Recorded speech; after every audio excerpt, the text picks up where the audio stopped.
Daniel here for Tabletop for One and my top 10 hidden gem solo board games part 2.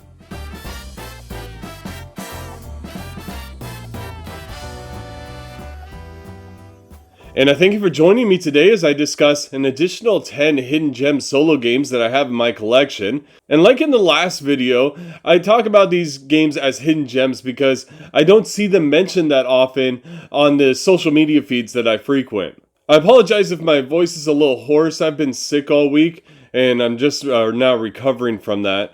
Now, number 10 on the list is a Van Ryder game. Now, Van Ryder Games makes games like Final Girl and Hostage Negotiator.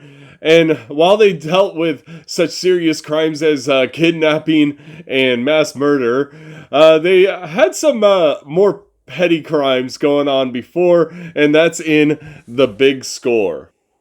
Now, with The Big Score, you're trying to set up your crew to go on various heists throughout the city, and you're trying to do as many as you can before the time runs out, and then you do a final heist from the main bank. It's a resource management, push your luck kind of game, where you're trying to match up symbols to various cards, and trying to complete those various objectives, earning extra money, earning artifacts, diamonds, and all sorts of things. And then when you get to the final round where you're at the bank, you actually have this little vault tower that you have chips inside of it, and you reach in and you pull out a chip and you're trying to get as much as you can. But if you pull out too many of the police chips, then you get caught and you go to jail. Now, the game comes with many scenarios for the solo mode, challenge you in different ways to approach the game. And it's a very satisfying experience, and I think it just went under the radar. I don't know why exactly, but maybe people just didn't realize that there was a solo mode and what it had to offer. Now, it's not a very deep game. It's just a very fun, quick game with a fun theme of, bank heists.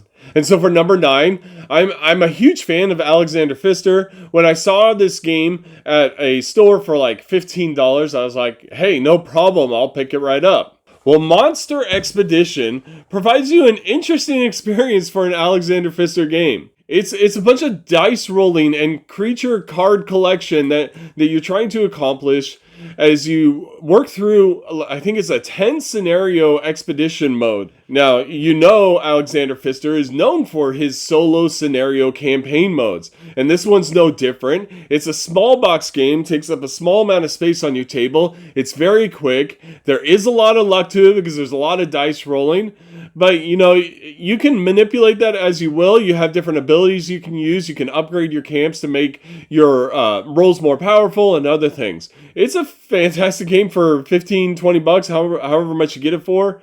I've definitely got my money's worth out of it. I've probably played it 15-20 times, and I really like it. It's just a fun game. And now for number 8. Now, I don't know about you, but I love coffee. I've actually been off coffee for a few weeks now, but boy, do I miss it. So instead of being able to drink coffee, I can just go ahead and play Cafe the game.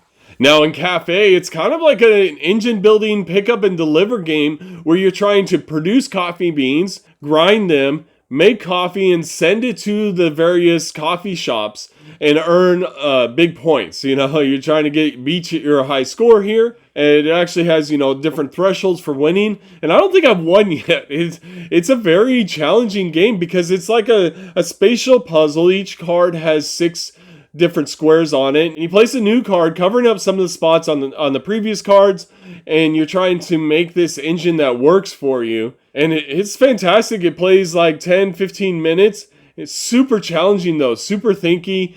I think my high score maybe is 23, might be 19, I forget. But yeah, I'm not very good at this, but I always feel like I can do better. It's always so challenging. And it's a small box, but it does take up a little bit of space because the cards are like that big. But it's quite a fun experience, and I really enjoy it. And now for number 7, it's going to be the first of 3 city building games in this list. Now, I'm a huge fan of Albin Viard. He's the designer of Clinic, Small City Deluxe, Tramways, and a bunch of other games. And he came out with this game quite a long time ago. He updated it. There was a previous version. He updated it to the XL version. And with its initials, he does a play on what he offers in the box, and that is Card City XL. Now, Card City XL is a city building game where you're building out a grid of cards, and I believe it's like a 5x5 or a 6x6. It depends on the scenario too, because this game with the CCXL, if you translate that in Roman numerals and convert that to numbers, that's 240. There's 240 different ways to play this game. There's 240 different scenarios to set up, ways to challenge yourself and try and achieve the goals. You're setting out the cards on the field. You're trying to manage pollution. You're trying to manage commerce, residential. You're trying to grow the city. The city grows naturally for the residential based on certain modifiers. There's all sorts of things going on here. It's a fantastic puzzle. It's very challenging, especially when you introduce the parking element or the industrial pollution element and all that. But it provides levels from very easy to near impossible, all with 240 different ways to do it. Now, it's out of print, but I think I found my copy at Noble Knight for like $16. Definitely got my money's worth out of it. And it's a fantastic city building experience. But stay tuned for later on. Alban v. Hard's got another city building experience that might just be a tad bit better than this one. Well, it is because it's higher on the list. And so then let's go on to number 6, and this time we're venturing the realm of mutants, and using mutants and their abilities to fight off an evil nemesis, and that is in the game, aptly called the Mutants. Now the Mutants is kind of a deck construction game where you make a deck ahead of time, and you're trying to battle an evil nemesis against their powers and their deck. And it has this really interesting system where you're adding a card to the top of this little kind of flow chart, and then you choose to move the card to the left or the right. And depending on what you do, it activates certain abilities. So you can keep a card in a slot on the right and keep moving cards down the left. There are so many different mutants that are available. Now, in the base game, I guess you could say there's not quite enough. You probably want one or two of the expansions, but I do believe they're all back in print right now from Lucky Duck Games. But this one, if you like boss battling games, this was a really fun one as you're trying to overcome the boss and defeat it before it defeats you. It comes with multiple bosses, multiple challenges, and difficulty levels. So there's a lot packed in the box, a lot of replayability, very challenging. It's fun to just try and make one deck and then work your way through all the different challenges. All right, so we're going back to the city building theme here. At number 5, we have Era, the Medieval Age. Now in Era, you're building out your city, trying to fortify it, building farms, providing food for your population, providing doctors to fend off disease, and other things to safeguard your growing city. This game involves dice rolling and then building out your city on this pegboard where you place these fantastic molded city tiles onto the board. They're all 3D tiles, and by the time you're done with the city, it looks fantastic. It's a very challenging game. The solo mode is a beat your own score, but you do have a kind of a pseudo AI opponent that has a little bit of a blocking mechanism on it. Now, I do hear this game even gets better with the expansion. I have not yet been able to find the expansion for it, but I do hope to get it someday. Nevertheless, I love the production value of this game. I love the experience it gives. It's fun just building out the city on the pegboard. It's just really a great experience. And now for number 4, we have a zombie survival game. And this one kind of flew under the radar and then wasn't very well received.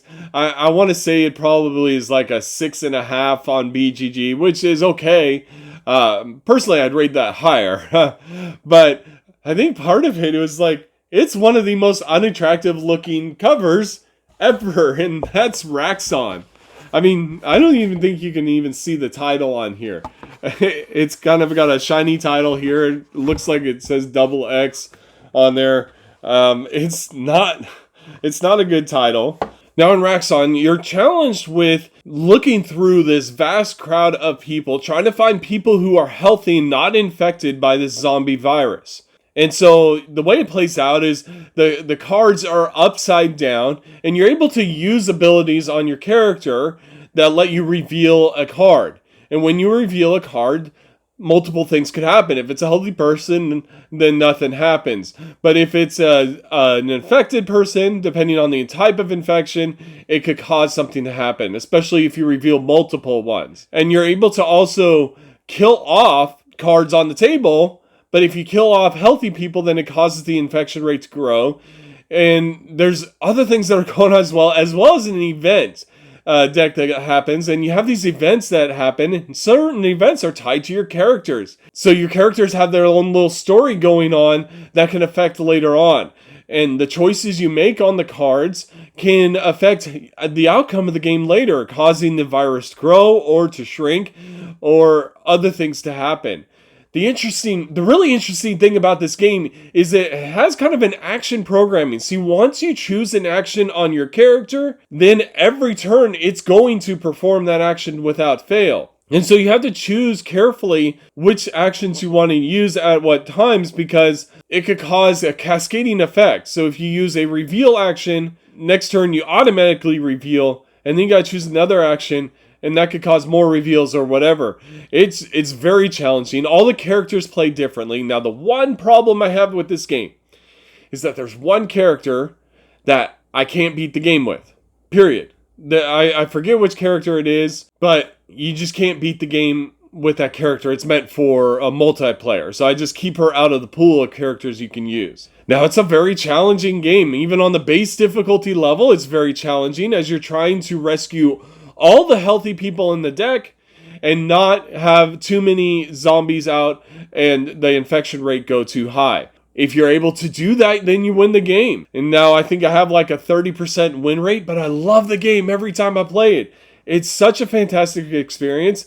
I love like the tense moment of, all right, now I have 3 reveal actions. I got to reveal 3 cards on the board. Which ones do I want to reveal? And it's a great experience. You can find this on clearance all the time because nobody wants it. I love it though.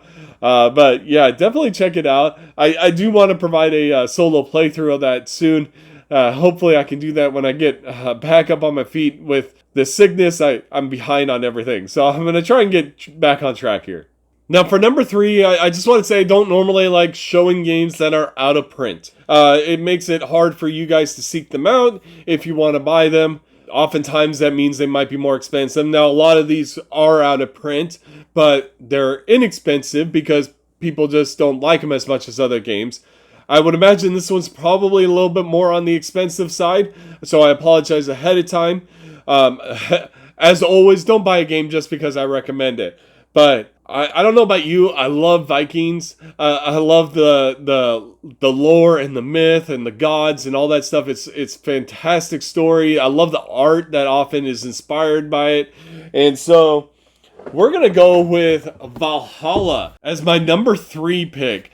And now Valhalla is a very interesting game where you're actually trying to battle off some mythical monsters like Fenrir and others. And you're trying to send your Vikings off to battle, and you actually want some of them to die in the glory and go to Valhalla. Because when your Vikings go to Valhalla, they provide you with additional power. It's a very interesting game. There's a little bit of combo action, dice rolling, set collection. There's dice rolling like Elder Sign and other games where you're rolling multiple times trying to match up the symbols on the cards of your warriors so you can inflict damage. And it's a very fun, challenging experience. There's so many modules in the game. I want to say there's like 6, 7, 8 modules, something like that. There's fire giants and ice giants and fantastic art. The art is great in this game. The cover doesn't show it well enough, but the art is even better. Probably a hidden gem because not a lot of people have it. It was a Kickstarter. Not a lot of people backed it. And so I apologize if you're looking for this and can't find it. But I did want to mention it here because I love this hidden gem of a game. All right, for number 2, we go to our first 4X game. Now, you don't really hear about 4X solo games that often. And you don't hear them about mutant ants, that's for sure. But here we go. We have March of the Ants. Now, if you remember from my last Hidden Gems video, I talked about Canopy, the nature set collection game by Tim Eisner. Well, Tim Eisner also made March of the Ants. And in March of the Ants, you're exploring ant tunnels, trying to harvest resources, trying to grow your colony. You can mutate your ants by the head, the thorax, and the abdomen, and give them different abilities to fight off the caterpillars that are trying to invade. It's a very quick game. Oh my goodness, it's like 20-30 minutes. It's over 4 or 5 rounds, and you're trying to beat out the caterpillars for the highest score.